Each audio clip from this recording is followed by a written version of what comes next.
ETF index mutual funds నేర్చుకుని stock మార్కెట్లో రాణించాలనుకుంటున్నారా? వెంటనే ఈ నెంబర్కి కాల్ చేయండి.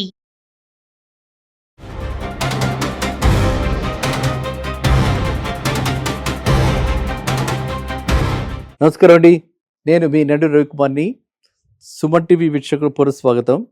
చాలామంది అడుగుతున్నారు, కొత్తగా ట్రంప్ ప్రవేశపెట్టబోతున్న గ్రీన్ కార్డ్ రిలేటెడ్ చేంజెస్ ఏంటి, గ్రీన్ కార్డులో ఎలాంటి చేంజెస్ రాబడబోతున్నాయి, ఎలాంటి చేంజెస్ వస్తాయి, దానివల్ల భారతీయులకి అంటే ఎక్కువగా అక్కడ గ్రీన్ కార్డ్ ఆస్పిరెంట్స్ అక్కడ ఉన్నవాళ్ళు మనవాళ్ళు కాబట్టి ఆల్రెడీ H1B వీసా హోల్డర్స్ ఎప్పటి నుంచో అక్కడే ఉంటూ ఈ గ్రీన్ కార్డు లేక సతమతమవుతున్నారు కాబట్టి వీళ్ళెంతో ఉత్సాహంగా చాలామంది అడుగుతున్నారు. వీటిల్లో ఏంటంటే రకరకాలుగా ఇప్పుడు చాలా చేంజెస్ రాబోతున్నాయండి. ఆ చేంజెస్ ఇంకా ప్రపోజ్డ్ చేంజెస్, ఇంకా పూర్తిగా మనకి క్లారిటీ రాలేదు. అయినప్పటికీ వారు ఏం చేయబోతున్నారు, ఇది ఎంత సంతోషకరమైన వార్త అన్నది మీ అందరికీ కూడా చెప్తా. అంటే ఏంటంటే adjustment of status form I-485 అంటారు. అది దాన్ని ఇవ్వటానికి ఎలిజిబిలిటీ అన్నీ ఉంటే అది ఇవ్వటానికి ఇమ్మిగ్రేషన్ ఆఫీసర్స్ అందరికీ కూడా మోర్ కాంపిటెన్స్ ఇచ్చి కొంచెం లిబరల్గా అక్కడ ఉండటానికి వీళ్ళకి అవకాశం కలగజేస్తున్నారు. అదేవిధంగా సెప్టెంబర్ 18 రాబోయే సెప్టెంబర్ 18 అంటే లెస్ దాన్ 2 months, సెప్టెంబర్ 18, 2026 నుంచి పబ్లిక్ ఆఫీసర్ ఛార్జ్ కింద కొంతమందిని వాళ్ళు అక్కడ స్క్రూటినైజ్ చేసి పబ్లిక్ బెనిఫిట్స్కి అంటే వాళ్ళ పబ్లిక్ గురించి కొంతమందిని ఐడెంటిఫై చేసి maybe some people like doctors or people who can treat them, ఇలా అంటే మన ఆల్టర్నేటివ్ ట్రీట్మెంట్స్ కూడా ఇప్పుడు యాక్సెప్టెన్స్ వచ్చింది కాబట్టి అలాంటి వాళ్లకు కూడా ఎగ్జంప్షన్ ఇచ్చి వాళ్ళకు కూడా ఇచ్చే ప్రతిపాదికత ఉంది. ఇంకా ఏంటంటే ఈవెన్ EB1 అంటారు, EB2 అంటారు.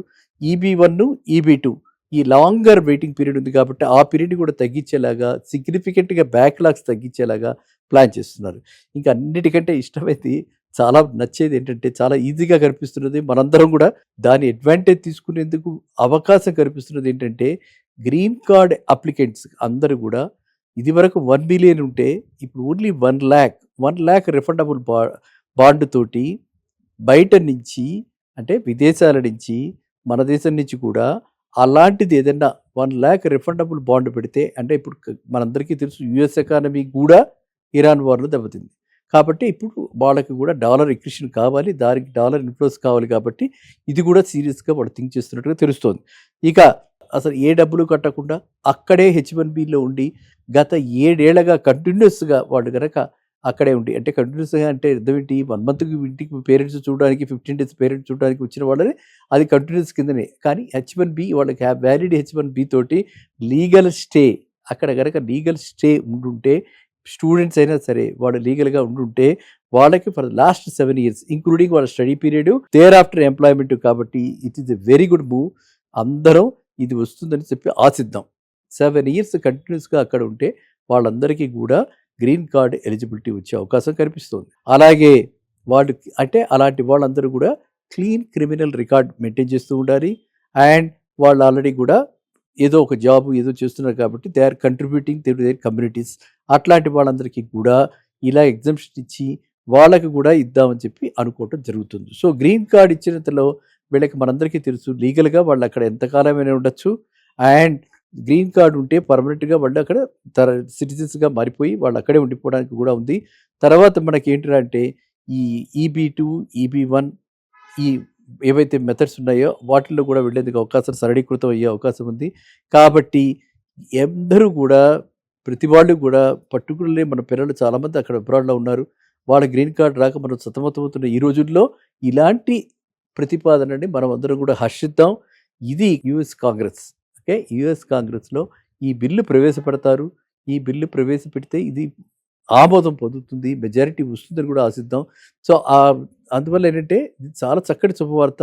ఈ గతంలో మనకి ఎప్పుడైతే అంటే 50 years బ్యాక్ వెళ్ళిన వాళ్ళందరికీ ఆటోమేటిక్గా గ్రీన్ కార్డ్ వచ్చింది.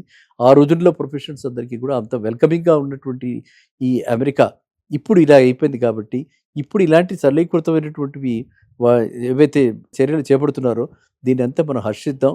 సో ఇప్పుడు రివైజ్ చేస్తున్నారు. లాస్ట్ 45 yearsగా రివైజ్ కాంది అంటే సమ్వేర్ ఇన్ 78, 80s ఆ టైంలో అప్పుడు లా ప్రకారంగా అప్పుడు గ్రీన్ కార్డ్స్ ఇవ్వటం జరిగింది. అలా అంటే ఆ బేసిస్లో ఇప్పుడు గ్రీన్ కార్డ్ రావాలంటే కొన్ని పర్టికులర్లీ అంటే ఏంటంటే స్పెషల్ కేటగిరీస్ కాకుండా మిగతా వాళ్ళకి మన సాఫ్ట్వేర్ పిల్లలకి గ్రీన్ కార్డు రావాలి అంటే కనీసంలో 30-40 ఇయర్స్ పట్టినా కూడా ఆశ్చర్యపోకర్లా.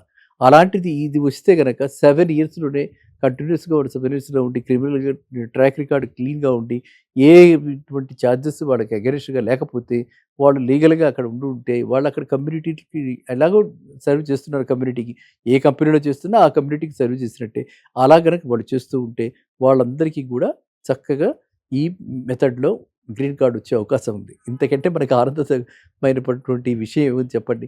కాబట్టి మీరంతా ఇలాంటి ప్రశ్నలు మున్ముందు కూడా ఎటువంటి అనుమానాలు వచ్చినా కూడా మీరు నిస్సందేహంగా నన్ను సంప్రదించొచ్చు. ఛానల్‌కి రాస్తే అలాంటివన్నీ కూడా మేము టేకప్ చేస్తాం. సో, ఈ సందర్భంగా ఈ ప్రశ్న అడిగిన వాళ్ళందరినీ కూడా నేను అభినందిస్తున్నాను. యూఎస్ గ్రీన్ కార్డ్ సరళీకృతం అవ్వటం అన్నది మన వాళ్ళ పిల్లలకి రాబోతున్నాం అన్నది చాలా ఆనందదాయకమైన విషయం.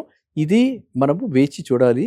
సెప్టెంబర్‌లో మనకి పూర్తి క్లారిటీ వచ్చేస్తుంది. సెప్టెంబర్ ఎండ్ కల్లా అంటే only just less than 2 months. So, పూర్తి క్లారిటీ వచ్చేస్తుంది.